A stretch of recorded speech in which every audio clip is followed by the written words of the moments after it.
Buenas tardes. El título de mi ponencia es En busca del primer diccionario diferencial y prescriptivo de la América Central. En esta ponencia hago una cartografía para caracterizar y reconstruir el que sería el primer diccionario centroamericano, Centroamérica como un bloque lingüístico desde el ente lexicográfico e histórico. Es el resultado de una investigación de archivo, es decir, hemerográfica. A finales del siglo XIX, entre 1886 y 1888, el escritor y político Ramón Uriarte, a quien tenemos en pantalla, bajo el seudónimo anagrámico y nom de plume Renato Murray, publicó por entregas el Diccionario de Chapinismos, que está disperso en diferentes revistas y periódicos centroamericanos. Ramón Uriarte, entre las letras y la política. Ramón Uriarte fue un escritor y político que en ambas esferas buscó la anhelada unión de las repúblicas centroamericanas, que aún en la actualidad se ha quedado en el tintero. En 1821, la Capitanía General de Guatemala se independizó de España y comprendía lo que ahora son los países de Guatemala, El Salvador, Honduras, Nicaragua y Costa Rica, incluyendo el territorio de Chiapas. Como un bloque, estos territorios se anexaron a México y fueron parte del Imperio Mexicano en 1822. Luego se separaron, perdiendo en el camino a Chiapas, que es hoy parte de México, y formaron la República Federal de Centroamérica de 1823 a 1840. Esta unión se disolvió y se formaron las repúblicas de la América Central, cuyo ámbito territorial forma la frontera lingüística del Diccionario de Chapinismos, a 65 años de los procesos emancipatorios. En pantalla tenemos un mapa de Centroamérica publicado en el año 1886. Este mapa es muy interesante porque nos presenta a Centroamérica como un bloque, está aquí de color verde, en un momento en que las repúblicas ya estaban fragmentadas. Y en el año 1886 es cuando Renato Murray o Ramón Uriarte empezó a publicar su diccionario de chapinismos. Debo aclarar que Ramón Uriarte usó como marca diatópica chapinismos, un término que tradicionalmente se utiliza para referirse a la manera de hablar de los chapines o guatemaltecos, pero Uriarte amplió su alcance semántico para abarcar el español de la América Central. Él mismo, en el prólogo con que contamos, detalla las críticas de Salón que recibieron sus primeros artículos lexicográficos en el Correo del Comercio de San Salvador, El Salvador, por el título de su diccionario. Y cito, en pantalla lo tenemos. Manifesté que bajo el nombre de chapinismos comprendía no solamente las palabras de uso especial en Guatemala y en las demás repúblicas de la América del Centro, también que todos aquellos americanismos, neologismos, galicismos, barbarismos, etcétera, etcétera, del idioma que me fueran ocurriendo. En dicho prólogo, Uriarte es consciente del significado tradicional de chapinismo que compite con el que propone para su diccionario. Esos usos hacen del diccionario de Uriarte un testimonio muy temprano, sino el más temprano para chapinismo, voz que ingresó en el diccionario de la Real Academia tardíamente en su edición de 1992 y cuyo primer testimonio en el Corde es del año 1896, mientras que en Uriarte aparece en 1886. En cuanto a la figura de Ramón Uriarte, es importante subrayar que fue un centroamericanista tanto por sus acciones en el campo político y diplomático, lo que lo expuso al español del Istmo, como por las obras literarias, filológicas y políticas que publicó como autor o editor. Algo interesante es que fue mediador para establecer los límites entre Honduras y Nicaragua y los límites entre México y Guatemala. Como político y literato, Uriarte tuvo un papel seminal con las observaciones sobre la unión de las repúblicas centroamericanas del año 1871 y como editor de la Galería Poética Centroamericana, tomos 1, 2 y 3 del año 1888. También fue socio fundador y presidente de el Ateneo Centroamericano, una sociedad científica literaria establecida en Guatemala en 1888. Fue fundador de su órgano de difusión, en el cual Uriarte, como Renato Murray, publicó obras de creación y ensayística y una de las versiones del prólogo del Diccionario de Chapinismos. En este punto quiero mencionar que en el mundo de la lexicografía, a finales del siglo XIX, el apellido Murray era muy conocido, ya que correspondía al apellido del principal lexicógrafo del Oxford English Dictionary, James Murray. Casualidad o no, a mí lo que me interesa resaltar es el fino tejido que existe entre la lexicografía y el pensamiento político de Uriarte, que no se cansó de abogar por la Unión Centroamericana, esta vez desde el ente lexicográfico.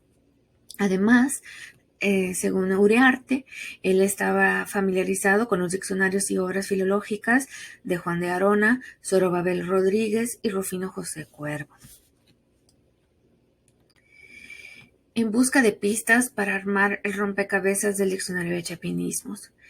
El Diccionario de Chapinismos, una obra aparentemente inconclusa, desvela el proyecto lexicográfico más antiguo de la América Central como un bloque lingüístico hasta ahora documentado, cuyas piezas dispersas en publicaciones finiseculares deben ensamblarse como las de un rompecabezas.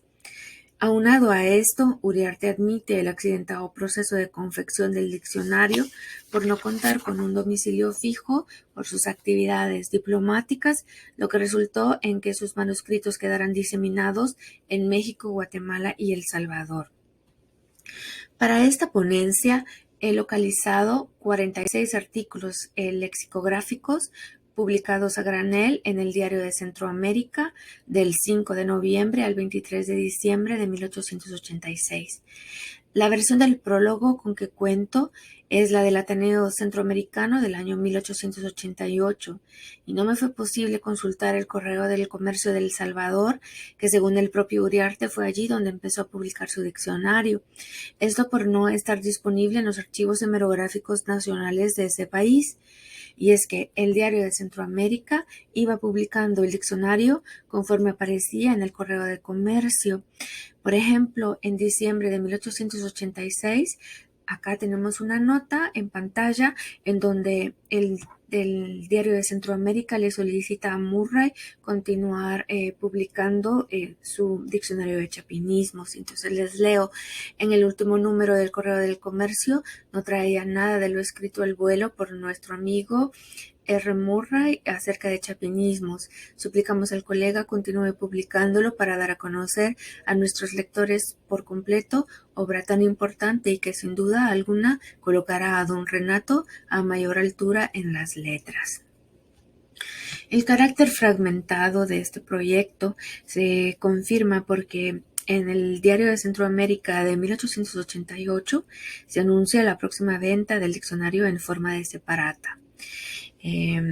Acá tenemos, voy a leer un fragmento y dice: sabemos que se repartirá por entregas y recomendamos su adquisición, pues es de suma utilidad para la pureza de la lengua. Oportunamente informaremos del precio a que se dará cada entrega.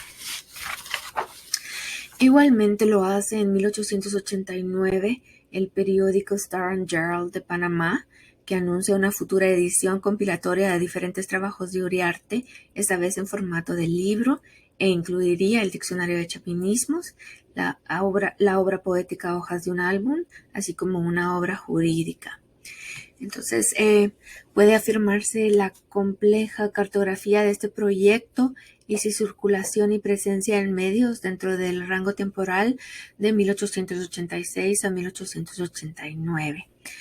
Según estas fechas, el diccionario de chapinismo sería el diccionario más antiguo para Centroamérica, como un bloque, y se adelanta al primer diccionario para el Istmo, hasta ahora documentado, que tenemos en pantalla, que es del año 1905, y como antecedente en Centroamérica por país tenemos un diccionario de Nicaragua que es de 1874, y Ramón Uriarte también se adelanta a Batres Jauregui, a la obra Vicios y Provincialismos de Guatemala, que se vendió de primero por entregas como parte de la revista, el órgano de difusión de la Academia Guatemalteca de la Lengua, y más adelante, en 1892, en formato de libro.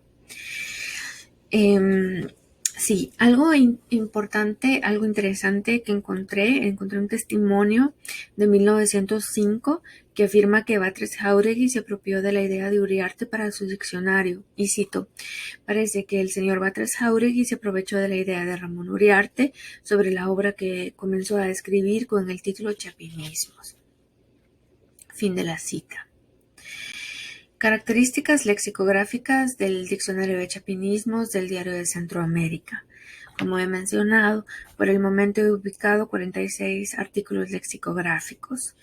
En la macroestructura de este diccionario nos sigue un estricto orden alfabético. Entre los criterios de selección hay provincialismos, formas complejas, expresiones coloquiales y locuciones.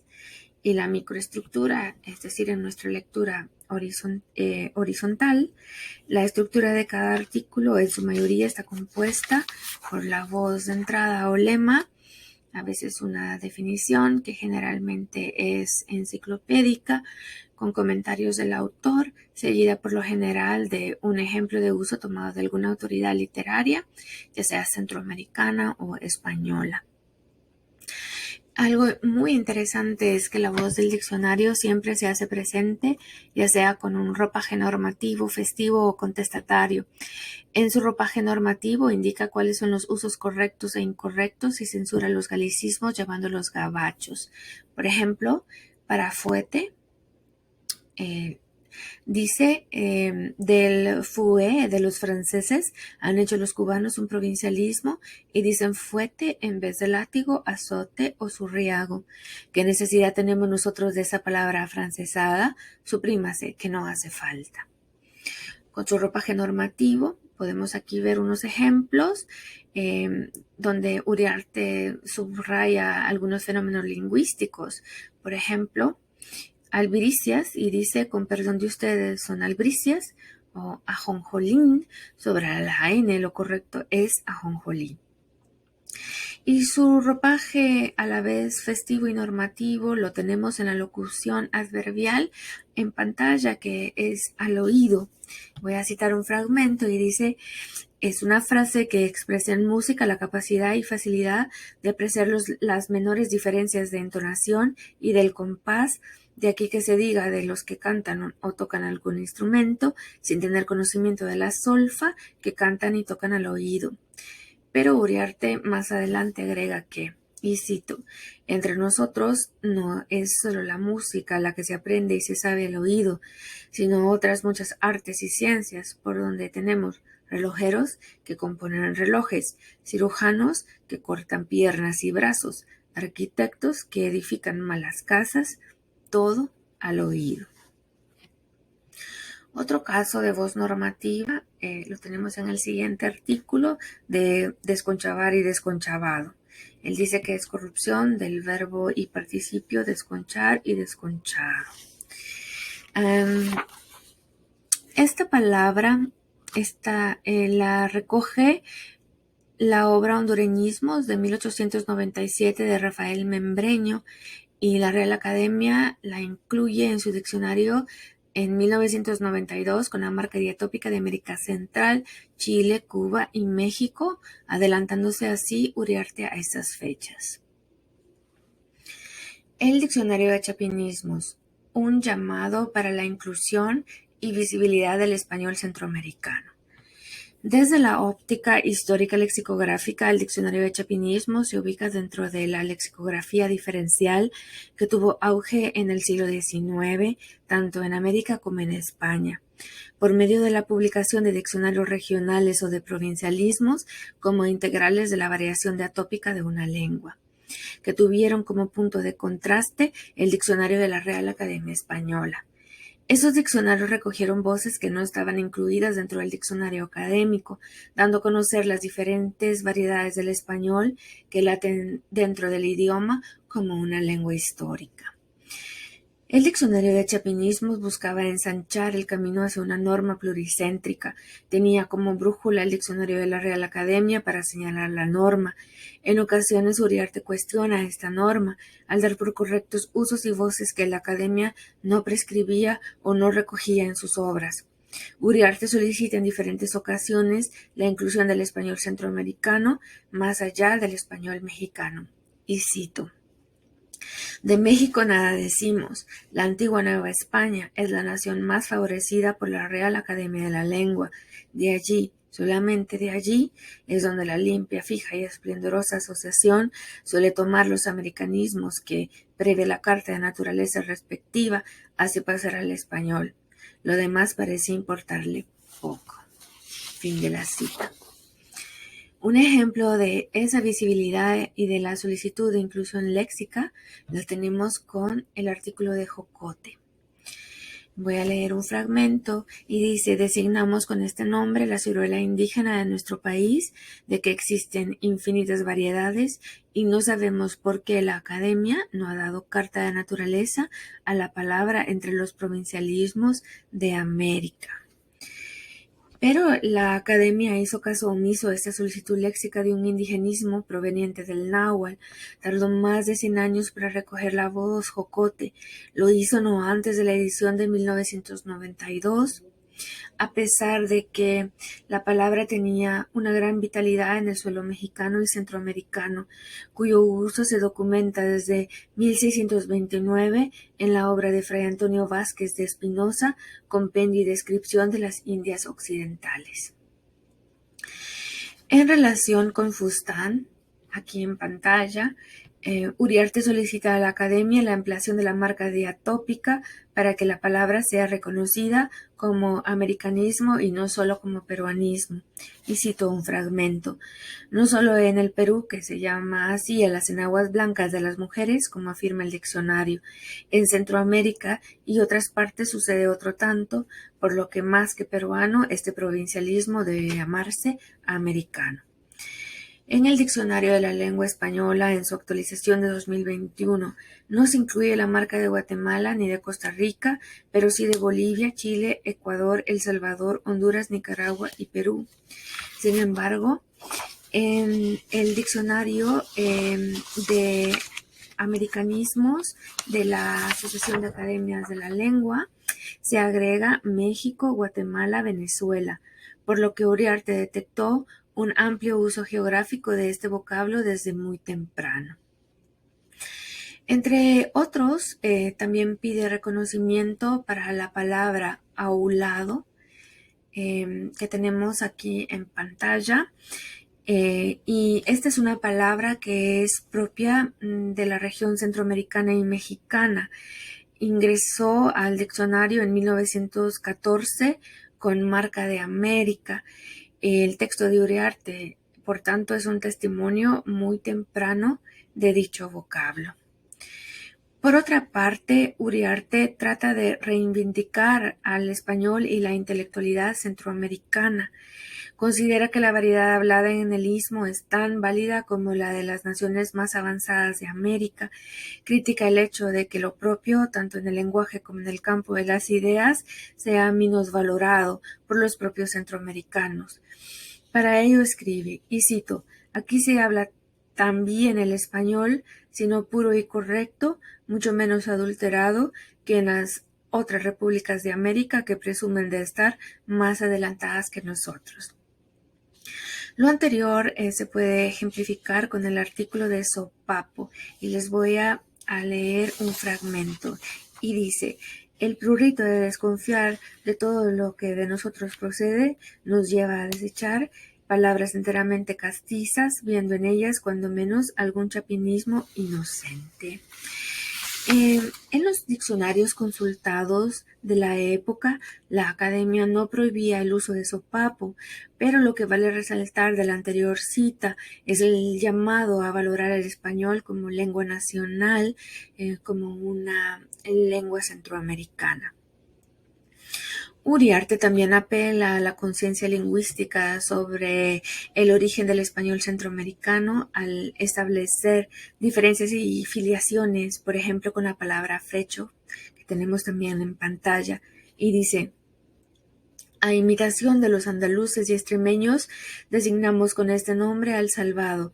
Es pues un provincialismo y nada más. Y como la usanza de los manuales de conducta que buscaban codificar cuerpos y normar el comportamiento social, especialmente el de la mujer, Uriarte considera que los adjetivos fregado y fregada no son propios del lenguaje femenino. Son tan de mal gusto estas palabras, dice, que nos permitimos aconsejar a nuestras lectoras no usarlas jamás. Y continúa: por más que sea enteramente inocente en el sentido que las emplean, suena muy mal en boca de una mujer. Fin de la cita. Y para concluir, no queda más que decir que Ramón Uriarte es una figura que buscó la unión centroamericana a nivel lingüístico, literario y político. Fue pionero al abrir el camino para que el español centroamericano alcanzara visibilidad.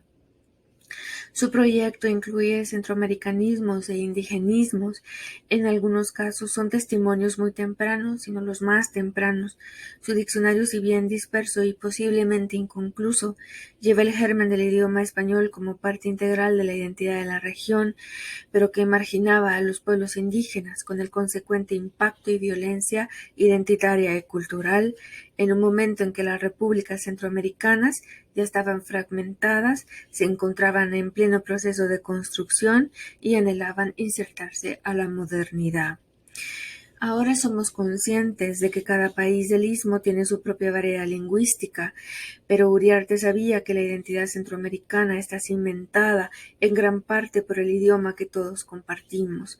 Por ello, se preocupó por recopilar aquellas voces que nos hacen ser lo que somos y a la vez intentar reconstruir lo que él llamó, y cito, la derruida nacionalidad centroamericana de un punto geográfico llamado al más grande de los destinos, hecho pedazos por sus propios hijos. Muchas gracias. Aquí coloco las referencias que utilicé y aquí encuentran mi correo electrónico. Muchas gracias y buenas noches.